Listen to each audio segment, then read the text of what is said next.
Hi, everyone, and thank you for joining us today for this very impromptu webinar that Qualidime is hosting in partnership with Dr. Elizabeth Fowley-Mock.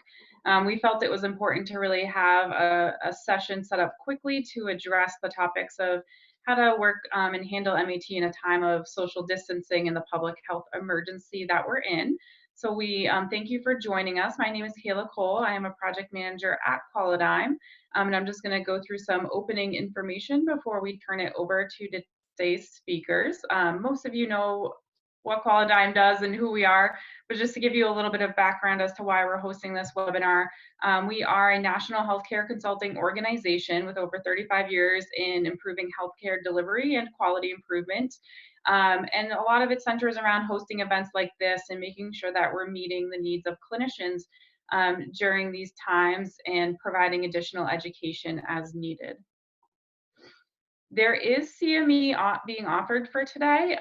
So we have a little bit of a different CME process than some of you may have been used to in the past. So I just want to go over this in detail. First off, today's speakers do not have any financial interest or other relationships within the previous 12 months with the manufacturers, distributors, or marketers or resellers to disclose. CME is available for participants who have signed into the live webinar. If you have multiple people at one computer, we ask that you actually type names and email addresses into the chat box because we'll need that for the attendance records. So again, that's only if there's multiple people at one computer. We do not offer separate nursing CEUs, but you can still fill out the evaluation at the end to get a CME certificate to then turn in to see if you can claim for a nursing CEU through your board. Once the webinar is ended by the host, you will get a pop-up on your screen that immediately directs you to the survey in order to get your CME. So it's really important you actually don't leave the webinar. We need to end the webinar for you. And then once we end it, you'll get that pop-up and you can take the survey. But no worries if for some reason you don't get the survey or if you have to leave the webinar early, you can go ahead and just let us know if you have any issues with the CME documentation. Amy Carter is going to help us with that, and her email is acarter@qualidime.org if you have any questions around the CME process or downloading the document. So before we get into the webinar, just a few more quick notes. You are in listen-only mode. We have a fairly large audience today. So the best way to handle this was listen-only mode. So we are going to ask that as you have questions, it looks like the Q&A feature actually might be disabled today. So we're going to ask that you put the questions into the chat. We will be monitoring the chat and reading your questions off for Elizabeth, as well as Elaine O'Connor, who is joining us to answer. Your video screen size is adjustable. You can kind of shrink it down. You can drag and drop it and move it around. And again, if you are joining by phone or with others at the same computer, you can either send your name to Amy or put it in the chat as well. If you're sharing a computer, if you're by phone, you can email acarter@qualidime.org, your name, and just so we have those for attendance records. So getting to the meat of today's webinar, today's speaker is Elizabeth Fowley-Mock. She reached out and said, hey, I think it'd be great if we could do a quick educational webinar around how we help with MAT during this public health emergency. So we said, sure, this sounds great. Let's get it going. So Elizabeth, many of you know her. She's a self-employed family physician consultant living in Holden, Maine. She attended Vanderbilt Medical School and more notably these days obtained a master's in public health at UNC Chapel Hill. She is a clinical educator and instructor for the Maine State Academic Detailing Program, MICUS, and Alosa Health in Boston. She is board certified in both family medicine as well as addiction medicine. Her part-time clinical work includes evening shifts as a hospitalist and prescribing at a high-risk, low-barrier buprenorphine clinic, and she is passionate about women's and girls basketball as well, traveling, learning chess, and singing. And we greatly appreciate Elizabeth doing this webinar for us today. As many of you know, she does have a very busy schedule. She is a practicing hospitalist and somehow managed to fit this all in at the same time. So I'm actually going to stop sharing. Today's webinar format is a little bit different where Elizabeth really wanted time to talk with all of, to kind of have some screen time in this time of social distancing. We thought it'd be great if we could actually see her face instead of a bunch of slides. But she has a lot of stuff written down that she's going to go through with us, and it's going to be a great session. So Elizabeth, I am going to turn it over to you. Thank you so much. I'm going to take out my feedback speaker here for a couple minutes so I don't hear myself. So that introduction reminded me of March Sadness. So I just think we should all acknowledge that loss, that my women's Final Four tickets are going unused. So thanks everyone for coming today. And we really want to focus on MET workflows. We really want to talk about regulatory changes, especially how they pertain to telemedicine. And then at the end, talk a little bit about the best way to support people, and especially our patients in recovery at this time. So a couple of beginning comments from me. Number one, when I say buprenorphine, I mean the combination product, buprenorphine and naloxone combined. Okay, so I'm just going to say buprenorphine, but you know I always mean the combination product. And I don't have any references to the mono product, so it won't even be an issue. And then the other thing is when you get the show notes, I've put links to all of the best guidances we've had. Things are fast and furious. They're coming out every day. I've tried to date the things as they've come out, because as we know, we are all living 100 years in every 24 hours. So the date that things come out is extremely important right now. So I tried to keep those in there as possible. So more logistics. Thank you very much to our partners, to Qualidigm, for hosting this. Qualidigm and the Maine Medical Association are the founding groups who collaborated on this Caring for Me, Caring for Maine through the opioid crisis program. And we didn't have this on the schedule, and we didn't have specific funding. And we said, we're just going to do this. So we especially want to thank the Maine Medical Association, Maine Medical Education Trust for their assistance with the CME support. I don't think I've ever put together a CME talk in less than 7 days and gotten it approved. So that was a big lift on their part as well. And everyone at Qualidigm, of course. So you've heard a little bit about me. It's interesting. I spoke to someone yesterday, a neurosurgeon, about a patient of mine who had an epidural abscess and left without being treated in the hospital. And we're trying to treat him as an outpatient. That was crazy before, but it's really crazy now. And I said, we're all practicing frontline, what can be referred to as battleground medicine now, but even before this, treating opioid use disorder and doing MET was a little bit of that, especially in the clinic where I'm at, which I will explain is a medication first model. So it's a bridge clinic in Bangor, and we do medication first, low barrier, high risk patients. None of my patients are stable. All of my patients are using other substances. All of my people come in once a week. So that's the kind of patient population I'm working with. And when I get done, we're also going to invite 2 other much more experienced than me buprenorphine prescribers to talk about the modifications they've made in their clinics. So we have Elaine O'Connor and Leah Bauer kind of standing by on the sidelines just to give a little input about workflows. Let's see, don't accept any pharmaceutical money. No I wish I had financial relationships with a lot of different companies like 3M and all of those things, but I don't. We don't have any off-label use here, I don't believe.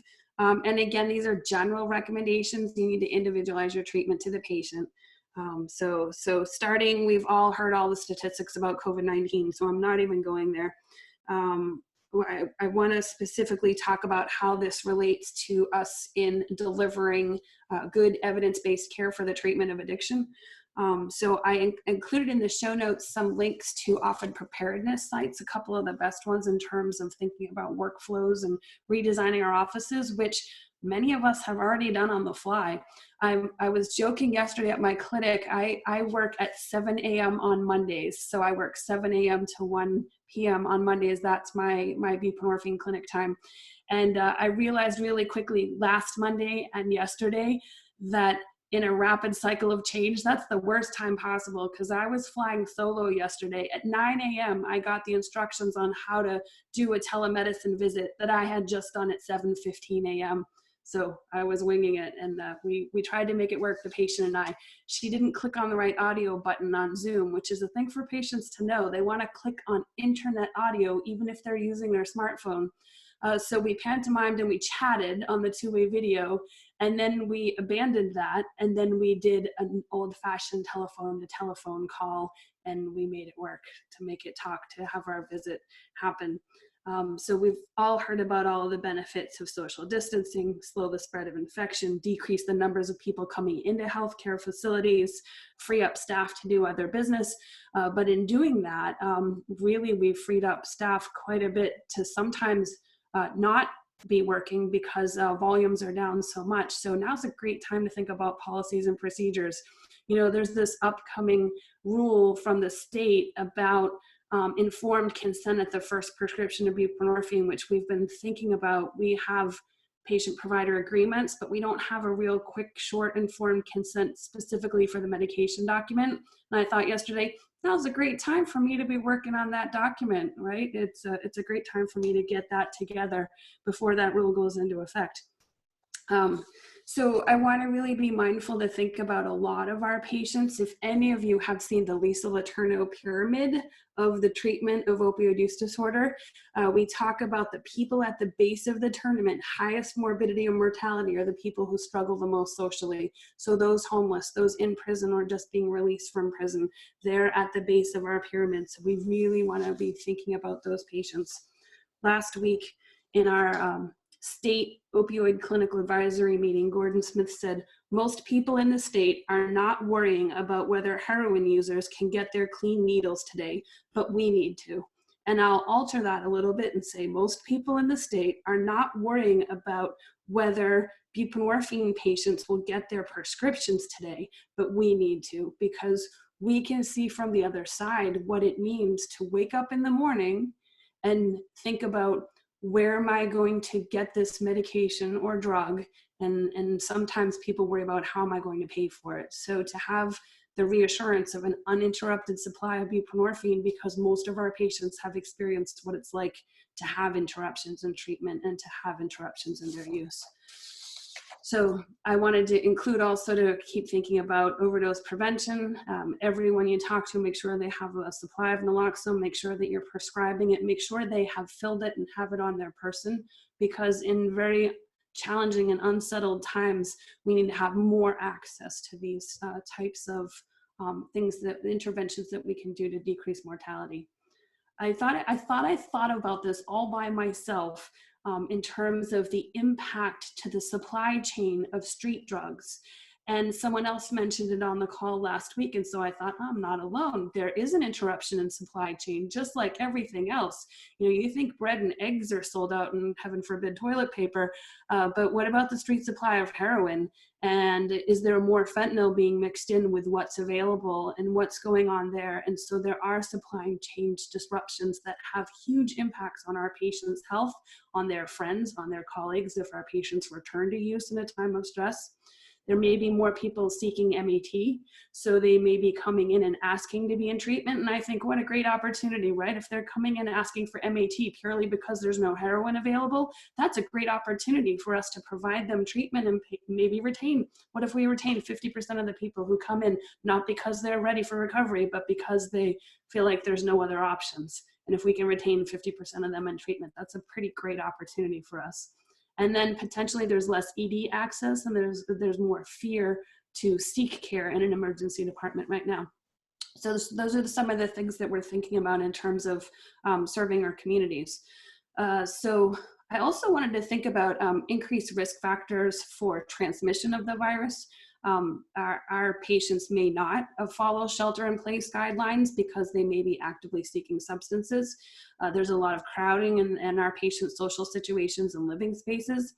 As far as everything I've read, there's no evidence of blood-borne spread, which I guess is a good thing. There's plenty of respiratory-borne spread, so in terms of droplets, so we don't need to worry that it's not being spread, but we know it's not being spread by bloodborne routes. And then I worry about our patients as a community in terms of, are they at risk in terms of having decreased immunity at baseline? Many of our patients have hepatitis C, which is not usually, frequently not treated. We have minimal HIV risk in the state of Maine, which is helpful.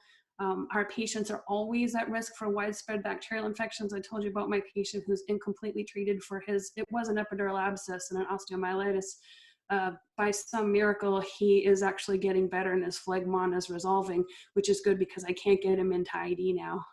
So he made some choices a few months ago, but now the barriers to his healthcare are even greater. Let's see what else. Chronic opioid use itself may have some immune suppressing consequences, and nutrition, just thinking about baseline nutrition for some of our patients. And then in terms of risk factors for severe disease, the age of our population isn't the biggest risk factor, because I don't think I've seen one patient over the age of 60 in my last couple of months of practice. I'd say universally, 100% of my patients smoke. A lot of them have COPD, asthma.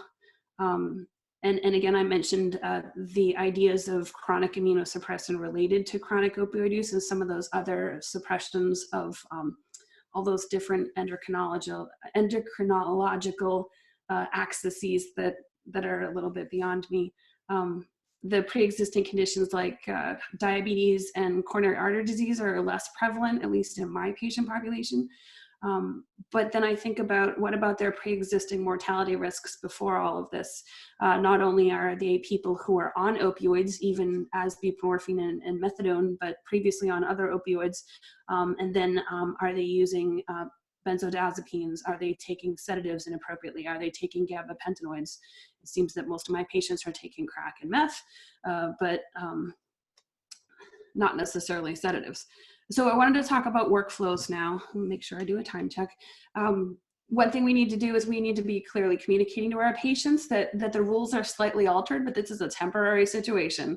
And just because, my patients used to come once a week, and they're going to go back to coming once a week if they're not stable and ready to move on to the next level of recovery. And this is a temporary thing.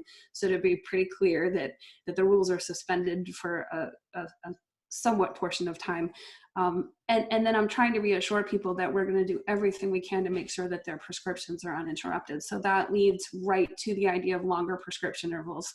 The first thing I did on my own at 7 a.m. last Monday morning, before I got approval from all of my higher ups, was give everyone a 2-week prescription instead of a 1 week, to decrease their interactions with all facets of the healthcare system. And that's becoming, in people who were on 2 weeks, maybe going up to 1 month. And then people who are stable on 1 month, maybe doing refills just over the phone. So some of those longer prescription intervals are going to help increase access for the patients to the medication, and also to make sure that there's decreased interactions with the healthcare system. We have to think about our capacity for new starts. I had no new starts yesterday. People will come into our walk-in care, they'll get started for a couple of days, and then they'll see me on Monday morning for a 1-week script. And I won't go ahead and touch up there. I had no new starts yesterday, so I'm a little bit concerned about people not seeking care. Less frequent urine drug screens, that's sort of the biggest, I think, consideration in all of this. One person I'd spoken to said to consider mail-in saliva tests. We're having a hard time even getting approved in-office saliva tests and PAs and all of that. So it does become a little bit difficult in terms of the disruption to our patterns, but thinking about creative ways to do that, thinking about dedicating a time for your patients to come in for drug screens. So instead of, if you're open 5 days a week, on Wednesday mornings from 8 to 9 is when multiple people are going to come in and do drug screens. More random, less frequent. So I'm not telling people that I'm not going to be doing their drug screens. I'm telling them that all those rules are in effect, that I could call them at any time, even though I know I'm going to call less of them, and I'm going to expect less people to come in less often. Less in-person office visits. So I had one guy who, bless his heart, he was a new patient. He just got out of prison. This was his 3rd visit with me. And for some reason, he didn't schedule an appointment when he left last week, but he showed up in the clinic yesterday. And I had to give him kudos for that, because he came back. And for the first time in 3 weeks, he actually admitted to us that he is using crack, even though we've been having this discussion how it's been showing up every week, and he wasn't sure how it could be there, and he wasn't really ready to admit that.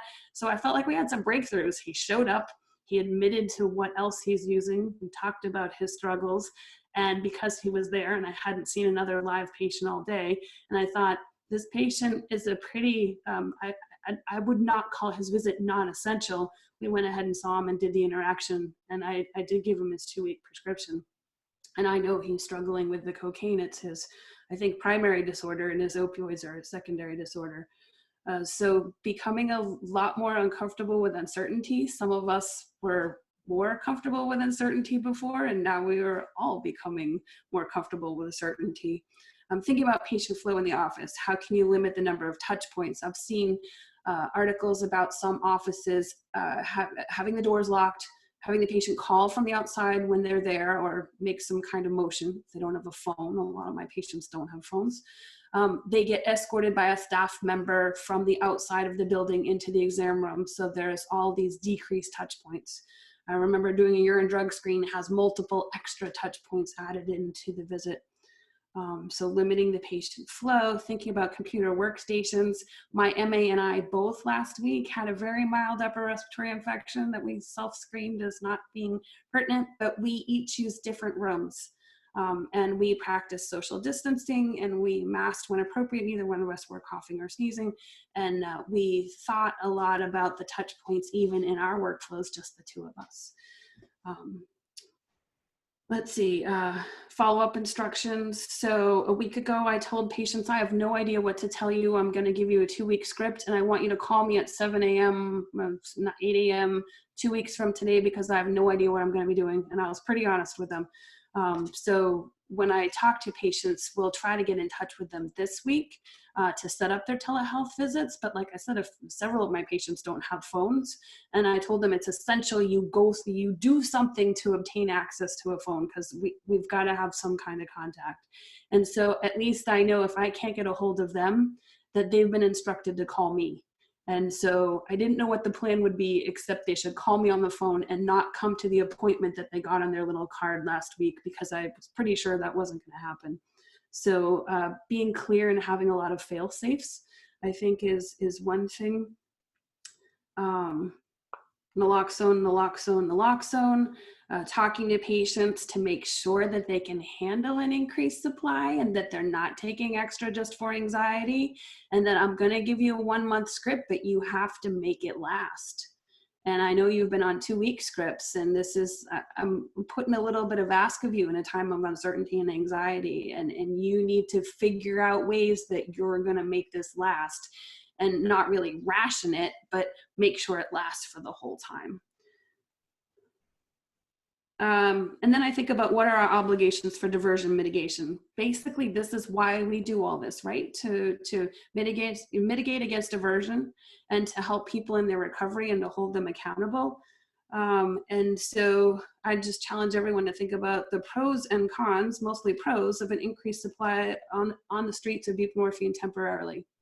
So in terms of public health effects, if there's a little bit more buprenorphine out there, might not be a bad thing in a time of crisis.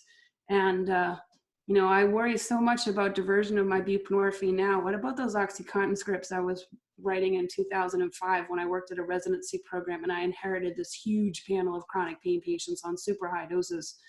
I really wasn't thinking much about diversion back then, but I'm really thinking about it now. So a lot has changed over time.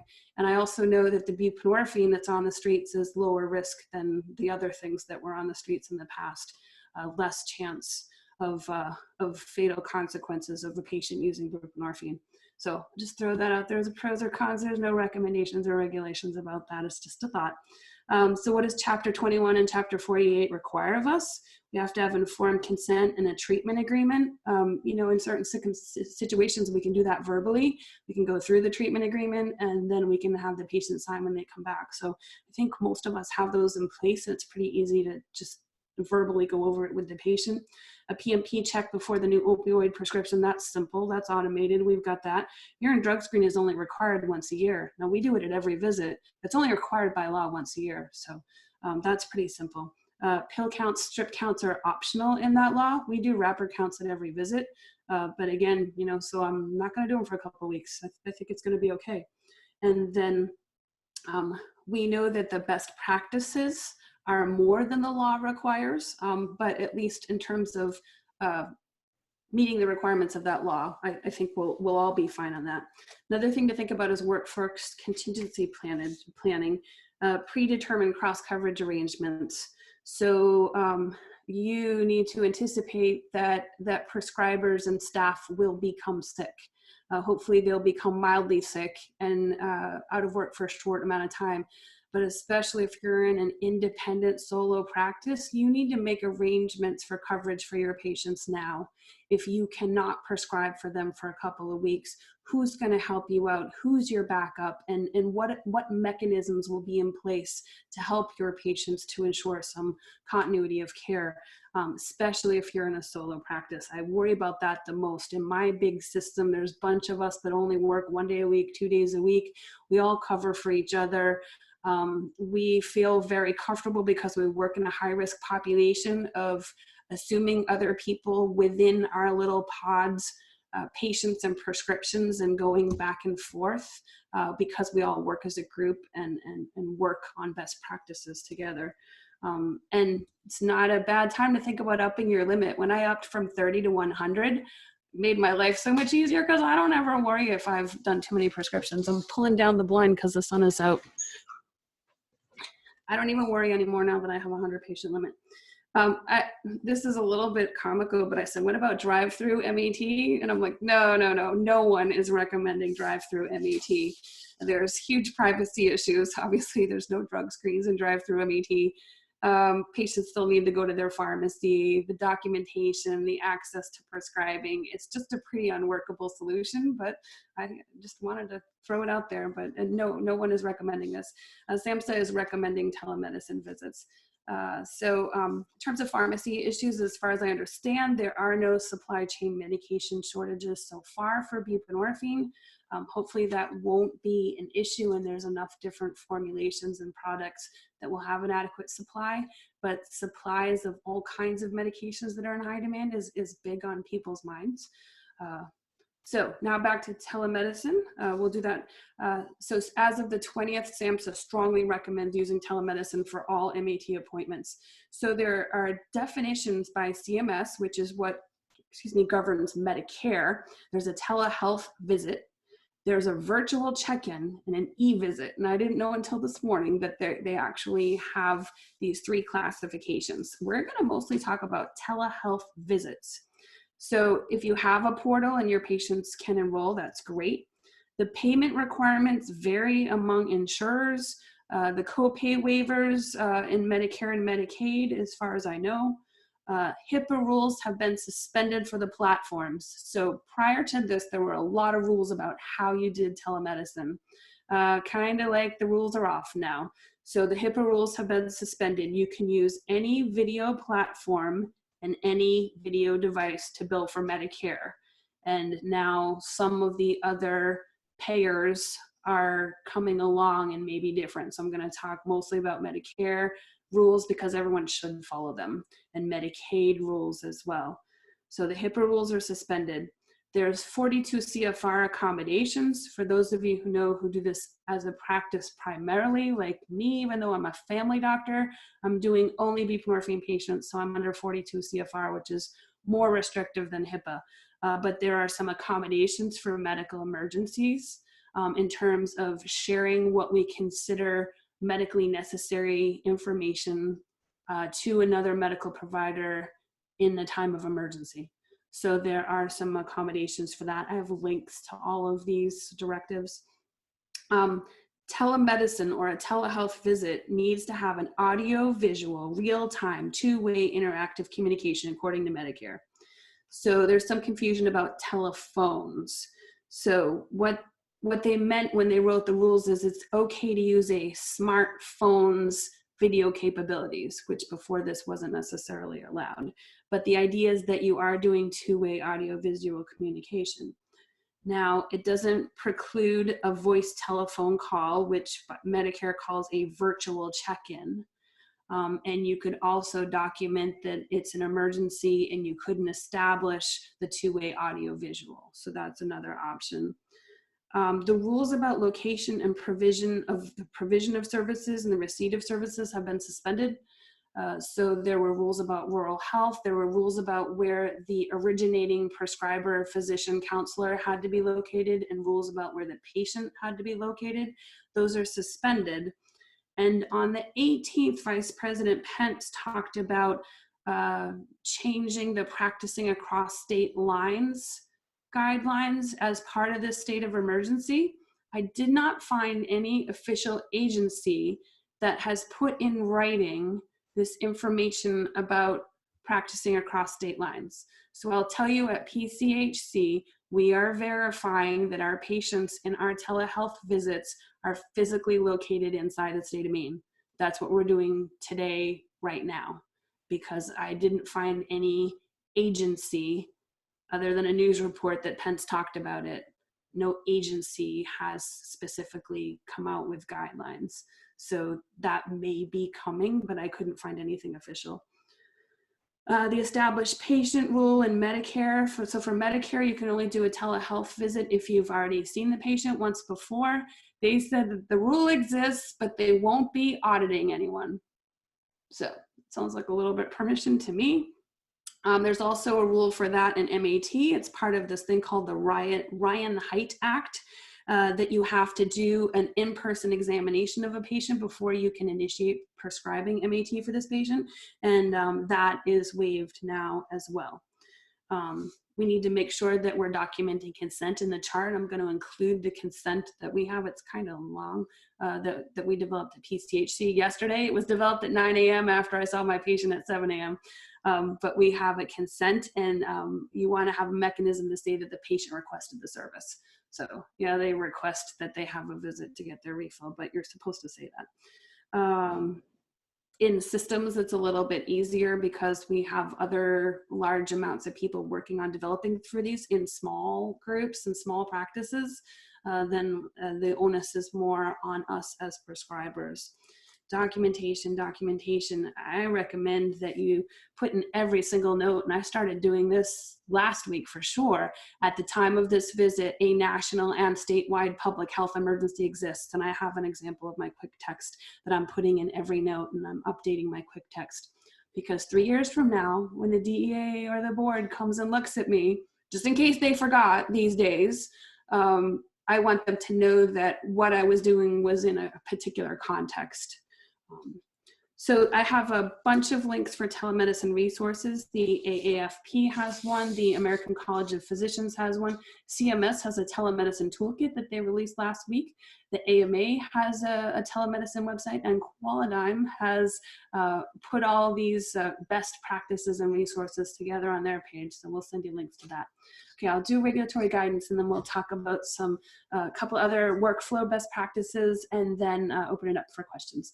So SAMHSA gave some guidance to methadone clinics last week, and they talked about if you have a state declared state of emergency and you've requested sort of a federal labor, even for methadone clinics, which are called OTPs, or outpatient treatment programs, that patients who are not as stable could get 14 days of take-home doses, and patients who are stable could get 28 days of take-home doses, as opposed to daily dosing at methadone treatment programs. So if you look at that, and then you think about how we're doing buprenorphine, we're okay to start extending prescriptions. There's a couple of other SAMHSA updates that I have links. There's a DEA page, which is largely useless. There was almost no new information on that, but I have the link. And then the electronic prescribing, we're all pretty much almost universally doing electronic prescribing. So those implications on our workflow I didn't even consider, because in the state of Maine, we're all electronically prescribing, and we can do that remotely fairly easily. Psychosocial support, I put that to the end, and it's maybe the most important thing. So we remember that our patients have a high degree of coexisting mental illness. In-person group recovery support services have largely been suspended. They've moved online. Meetings are online. If you have underemployed staff, or staff that maybe don't have enough to do right now because in-person visits are down so much, maybe think about tasking them to call people and try to check in on them. Just a quick telephone call, see how you doing? We are thinking about you. We know this time is hard for everyone, especially people who are early in recovery. We just wanted to check in on you. Things like that. High stress levels for everyone, especially our patients that are higher than usual risk of relapse. And ask them, okay, what strategies, my lady yesterday, I said, what strategies have you learned in the past that you're putting into play now? She rattled off a whole list of things. And I was like, wow, those were some things I didn't even think of. So she had those in the back of her mind and she had already started employing them. The lady I worked with yesterday was fairly stable in her recovery and amazingly employed, and they've moved her to working at home, even though she's only worked for the organization for 2 or 3 weeks. So documentation, quick text that there's a state of a federal and state public health emergency. I put that in every chart, the consent for patient visits. And when we're talking to patients, how are we going to connect? Do you have a telephone? Do you have access to a telephone? Okay, if you don't have your own phone, can you use someone else's phone at 9 a.m. next Monday? Things like that. And just working with people as much as we can. And then thinking about access to our electronic medical records from home, remote work, even if we had to go from our office to home. And then I said, as a last resort, if you had to, having very clear paper records, date and time stamped as securely as possible, where you can write down things for people, and a reminder that buprenorphine is a Schedule 3 script and it can be called in, and in an emergency, a Schedule 2 script could be called in. And sometimes we just have to do what we can on these short circumstances. So last thing before I invite the other people about workflows, tomorrow at noontime, the Weitzman Institute, with whom Qualidigm has worked very closely on Project Echo projects in the past, they have at noon tomorrow a webinar on telehealth strategies specifically for community health centers and federally qualified health centers, those who are the safety net providers. So that webinar is available from them. So Elaine and Leah, do you guys want to unmute yourselves and maybe talk a little bit about workflows and things that have been happening in your neighborhoods of the state? Elaine is in Waterville/Fairfield. And Leah is in Brunswick Midcoast, I think. Sure. So, yeah, I'm Elaine O'Connor. I'm from Maine General, practice out of Augusta and Waterville. And thank you so much. That was a really helpful overview. I don't have a ton to add, and I think, you know, we're all just trying to figure this out as we go. I think I can speak to, I saw some of the questions being both sort of what about kind of the high acuity places and what about primary care. And I actually function in both different capacities, so we can talk a little bit about the difference. We've been having team meetings, a lot of it virtually, every Tuesday morning, just to kind of go over, because this is sort of a moving target. Things are changing daily, if not hourly, but really trying to sort of balance the safety and wellness of our patients, while also I think we really have to sort of speak honestly about how the structure and support that we provide really is important in their lives. As so much of their life feels out of their control. I mean, I think about all the sort of inherent structures that are in their life. You know, many of them are being removed at this point, and also, you know, things like child protective services. If you've got an open CPS case, some people are not able to have visits with their children because those aren't supervised anymore, and because of the situation, some DHS workers are at home only dealing with emergencies. So there's sort of all this sort of structure and support and access to services that they're used to having. We're having trouble getting patients even in when we're trying to bring them in because our public transportation system is not really operating as effectively. But there's all these risks out there as well, as she already talked about. You know, there's a lot more methadone out there now with longer take homes. Other things, other structure support. I had a patient in the office yesterday who was dismayed that his probation officer was not having regular contact with him because he felt like he needed that. So we're really trying to balance kind of the, you know, wanting to keep everybody well and out of the clinic, but also trying to provide the structure and support. We're trying to be consistent, so our team-based meetings is to meet and talk about how each one of us are caring for our patients, so the messaging is consistent across the system. We have kept all of our services open, so in the sense that the emergency department, you can still do an induction, although generally our emergency departments have actually been quite slow since this started. They're sort of expecting the calm before the storm. But we're inpatient unit, we're still open to consults. Our needle exchange is open, and we've been trying to assist, particularly where some of the folks from the Portland Needle Exchange, when that closed abruptly. So we've been trying to provide more assistance there, are actually expanding our hours. If anybody wants information about that, we certainly can provide that. We're having less frequent in-person contact than before, but we are still doing in-person visits, certainly less than we were. We're trying to sort of push people out at least sort of half as frequently as we were before. So people that are our highest risk people at weekly visits, we're still going to see every 2 to 3 weeks. It's a bit of a moving target.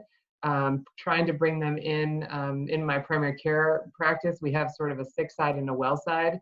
So we're making sure we bring them in on our well side, but really wanting to see them and get specimens and sort of keep track of what's going on to some degree. We're definitely maintaining the counseling requirement, and a lot of that is done telephonically. And we're doing a fair amount of sort of warm handoff between the med prescriber and the counselor, because we're oftentimes in the same setting.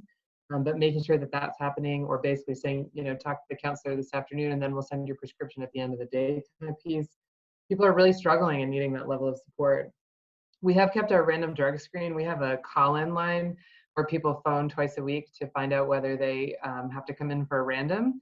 So we have kept that up. There was much debate about that, but we have kept it up, and we've added the message to basically state, if you are ill or concerned about coming in, please call the office and talk to your medication prescriber to make sure that you're in compliance with the program. And again, it's just another way of sort of having another touch with the patient, another opportunity to check in.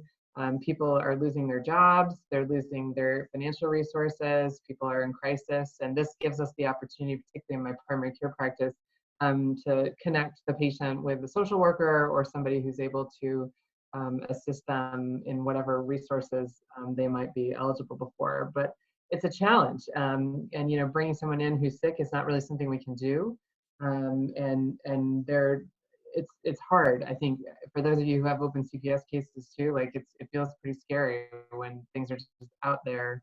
So I don't have the perfect answer. I'm trying to sort of follow the rules, so to speak, and trying to sort of continue contact and support patients, but also understand that this is a very difficult situation that we find ourselves in, but also one that I think is going to be long-term for the near term. So, I think I'd handle things differently if this was 2 weeks and it was going to be over, but I think, trying to keep the structure, trying to keep the support system in place, but be creative with the way that we have contact with patients is how we're trying to do it. But it is far from perfect, so don't get that impression at all. Leah? Thanks, Elaine, and thanks, Elizabeth, for getting this together and for all the information you provided. And here at Midcoast Hospital, we're very much building the plane as we fly it. I don't really have anything prepared. Kayla wrote me into being a panelist literally 1 hour ago, about 15 minutes before this webinar started. So I came really looking more for to be getting advice rather than giving it. So I don't think there's any right way to do things right now. What I've been I feel very much that it's interesting how the same kind of circumstances are affecting people in such different ways in terms of what their job actually looks like. And I feel very, very busy and pulled in a million directions. I work for a community hospital where I have things that are kind of pulling me in the inpatient side in the emergency department, kind of planning for the future, trying to stand up a support system for employees. So I've really spaced patients out, given them longer prescriptions, as has been discussed. I think we're going to probably think about implementing something like where patients come in for just a urine, relatively infrequently and targeted, for patients that we're concerned about, and in a random way, and in a way that's adherent to a protocol, maybe something like to decrease touch points, as Elizabeth was talking about, meeting them at the door, having them call us when they're in the parking lot so we can be ready for them, and using a specific bathroom, things like that, and then kind of escorting them out of the building. We are not currently set up with any kind of video technology. That will be forthcoming in the coming days, so we've been scrambling there. I'm seeing very few patients in the office, only ones that I'm very concerned about right now. I'm doing a lot over the phone, which doesn't feel great, but it's something. Another idea we had, and I think a guiding principle can kind of be like, how will this change our management? Like, how will having a urine right now change my management? How will med counts? I don't know. And I think maybe those things will become clear as we go. But, I think it could be possible to do med counts over a video, having a patient, on FaceTime showing and counting their meds and showing the lot numbers on films and things like that. If you have concerns about diversion that you really think need to be investigated, that would change your management. Trying to think what else. I'm just really I just feel so devastated and so deeply concerned about all of my patients who are just going to really suffer from the ripple effects of this and from the effects of these lockdowns, and their jobs are gone. And I worry about my patients with children at home who are usually in school, and the risk of child abuse and all sorts of things. So I'm just trying to kind of keep a new spreadsheet for myself, with hopes that it'll really ease cross coverage needs, as well as help me kind of earmark patients that I'm worried about in particular ways. I'm telling all my patients when I talk to them, here's a month's worth of your meds. You might usually come every other week or even weekly. We have a fair number of people who come weekly who are fairly stable, that maybe like they smoke a lot of pot, but they're not using other drugs. I might give them a month, but I'm saying, you have your meds for a month, but we're still very much here. We're very much concerned about you. We're very much open. Reach out. I've tickled my schedule so I know to reach out to them, even though they don't need meds. It doesn't mean we can't be there, but really trying to minimize their trips to the pharmacy, I think is a good thing to do. And I think also I'm just trying to really reinforce to all of my patients the importance of social distancing and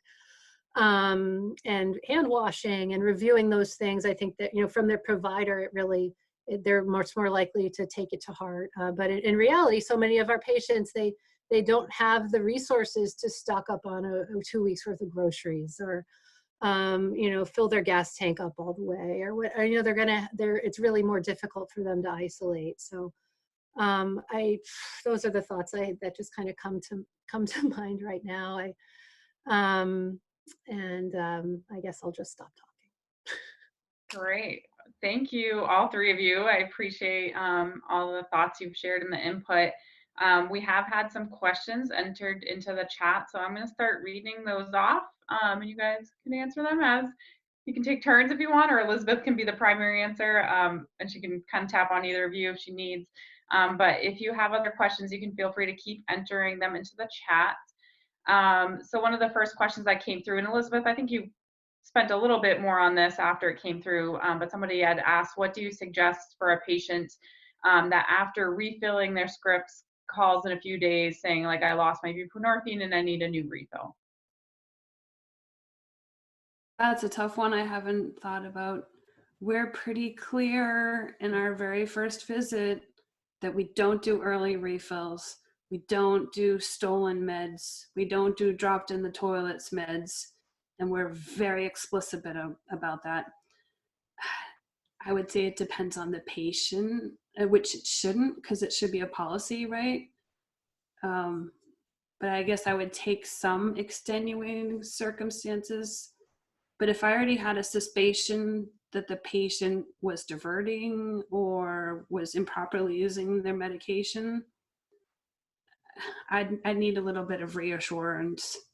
So I don't know if there's a better answer from Leah or Elaine.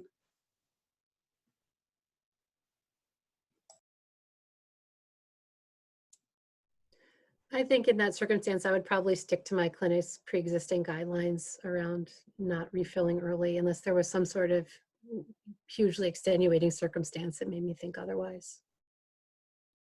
Okay. Yeah, So then we I would have agree with that. Oh, sorry, Elaine, I didn't mean to cut you off. Then I think we had, some additional questions kind of around the telehealth piece and what exactly. So let me kind of pull these together and summarize. So there was kind of questions around if it's the initial visit, in order to bill, does it need to be at least a video contact? All of these questions are hard because they're changing. Yeah. So I think the ideal is that it's an audio-visual two-way platform. If there's any way to access that, they don't specify for the initial visit versus follow-up visits. Medicare has specific guidance. If it's a telephone-only visit, they have a different name for that. And then there's all the layers of Medicaid and opioid health homes. So I think you try to get the highest level platform, and it doesn't matter which one it is. You can use FaceTime. It's not HIPAA compliant, it's okay. You cannot use Facebook Live. It has to be a two-way communication, not a forward-facing communication. Our organization bought Zoom for all of us yesterday. And so what you have, what's available. Like I said, the patient yesterday, we had audio problems. So we saw each other and I documented that and we chatted and then we talked on the phone. So I did both. Mm-hmm. Yeah, and I know others have been using Skype, Zoom, like you said, Facebook. Leah, Elaine, are your systems using other technology? Leah, I think your system's still getting some in place. Elaine, did you have any other platforms that are being used? At this point, we're just doing phone visits. I think the goal is to get us to something that's more virtual or in person, but we're part of the broader Maine General system, so they have to decide what they're going to endorse for a platform, and then make sure, I'm sure it intersects and whatever all the other requirements are. So at this point, we're just doing phone visits, but it'll probably change next week, maybe. There's a platform that I've seen on some online physician groups, DoxyMe. There's a lot of chat in all of the different physician groups about telehealth, telemedicine. Yeah, and in the chat, some people have posted links to different resources from SAMHSA as well. So you can definitely go to those links. I know Elizabeth has links available in her notes after that we will send out to everyone as well. There's a lot of different platforms out there at this point. So definitely, obviously, go to the SAMHSA kind of guidelines, make sure you're following those. Like Elizabeth said, they are being updated very frequently. So stay on top of that. Somebody did ask, are you able to bill for just a phone visit? According to the Medicare guidance, there are specific phone call billing codes, which apparently were not previously billable, but are now. And I've read through all this stuff for the past couple of days, and it's still not completely clear to me. Mm-hmm. So that's the good part for those of us who work for organizations, that they're going to figure some of this out.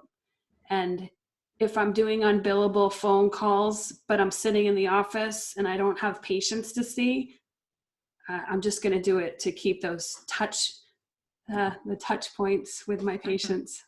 Virtual touch points. Exactly. Of course, the one guy who doesn't have a phone was the one that I had to try to contact yesterday. So I asked the MA to try to call him twice a day. Maybe he'll be at that phone sometime this week, or maybe it will be turned on one day. Mm-hmm. One comment I have, and I will preface my comment by saying that I know next to nothing about billing codes and things like that, but I have an understanding after a meeting I was at this morning that there's a distinction between if you're billing as kind of a primary care facility and as a mental health or kind of psychiatry based code. There's different codes and different regulations around telemedicine for mental health versus kind of primary care. So I don't know what those differences are, but I think they're fairly significant. Yeah, and again, I know Elizabeth had mentioned it earlier, but on the Qualidime website, we do have a COVID-19 resource page set up with some guidelines too around billing, CPT guidance, different things like that. So you can also sift through that page. If you go to qualidime.org, it's going to be on the banner to get to the page about COVID at this point. So additional resources are there as well. I think there was another question which I just want to call attention to. Elizabeth, I saw you already did this, but somebody asked for sharing your quick text regarding the language that you're putting in your notes, and I saw that you actually did put that into the chat. And we will be sending that out after as well. Is that correct, Elizabeth? Yes, so it's in my 5-page outline because I didn't do slides because number one, the stuff changed too fast. And number two, we just want to see faces. So I made that myself. There's probably better versions. I didn't vet it. I just made it up and I put it in my chart, which was better than not doing anything. So I wanted to comment, there was something in the chat, and just think about the idea of medication first.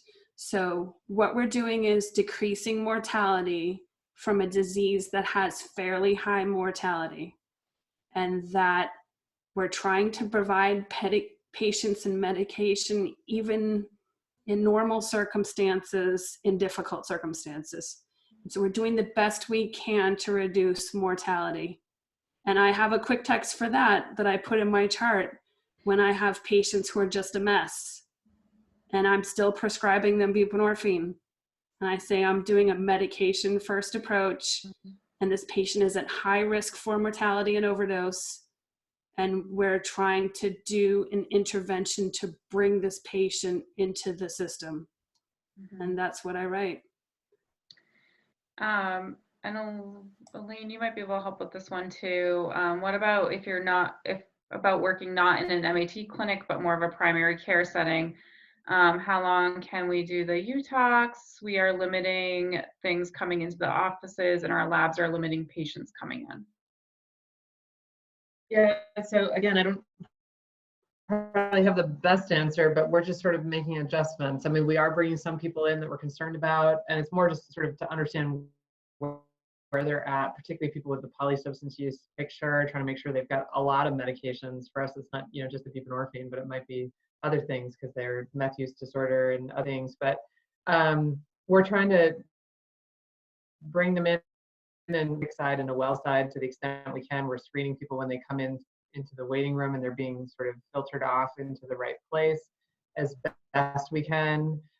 You know, it's not perfect by any stretch, but we're trying to keep them coming in. And I think with the random program, you know, certainly if I saw someone and they came in for their random and I was scheduled to see them next week, I would probably not. I would just sort of make adjustments based on when they've been in and provided specimens, trying to keep it sort of somewhat structured to some degree, while also being medication first and giving prescriptions. You know, I've really been sort of doing more of a kind of consent process with the patients around, because some of them really don't feel comfortable having a longer prescription. I mean, some of them are like, give me a long prescription. I don't want to go to the pharmacy multiple times. I don't want to go out. And others are like, no, I really can't do this. I need to have it be the same way it always is. And so I go with that because I feel like they know their recovery better than I do. And so, but I think just the contact on the phone, I can't tell you the number of times yesterday. I talked to probably 25 people yesterday, and we saw about 5. You know, they were so appreciative of the reaching out. Thank you so much. Thank you for calling me. Thank you for checking in with me. Yes, we're here anytime. Please call back. Our counselors would be delighted to talk to you.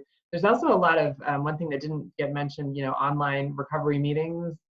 MAR is doing stuff on that, virtual recovery, smart recovery online. So those are things that we're trying to, maybe that's in your handout. Oh, another thing that she's putting up.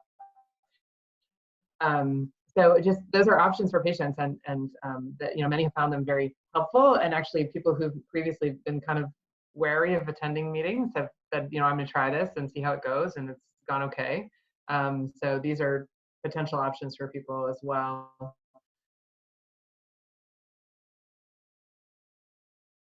All right, Elizabeth, I'm going to turn it back over to you because we're near the last 2 minutes of the webinar. We are, so I just wanted to close. I'm going to attach this along with the show notes. And we used this last year when we did a module with MICUS about reducing benzodiazepine prescribing. And I might add that on one of my physician groups, someone suggested another physician take Xanax for sleep. And I'm glad that someone else jumped all over him for that idea. This is not the time for us to all start Xanax. So things that we can do. So there's different specific actions. It's very visual. This is for us and our patients. And then there's things about mind that we can do. And then there's things we can do with our body. And like everyone has said, this is mile 1 of a marathon. Great. Well, I appreciate you all coming together so quickly to do this with us. We really do. Thank you, Elizabeth, Leah, Elaine. We know you're just you're all maxed out on your schedules, but still making time to do this. It's very important, as discussed, this is a population with a high mortality rate, higher than some of the things going on. So we still need to make sure we meet the needs of this population as best we can. We will be sending out a follow-up email with some of the information, the show notes, as Elizabeth calls them, from this webinar today. And stay tuned. There will be a survey once we close out this webinar, so make sure you stay on to the end. We'll actually have the host end the meeting for us all, and then you should get that survey at the end, so you can go ahead and fill that out for your CME. And let us know if you have additional topics or education you need help with during this time. I hope everyone has a great afternoon, and thank you very much. And thank you, Elizabeth, Elaine, Leah, and the MMA. Bye, everyone.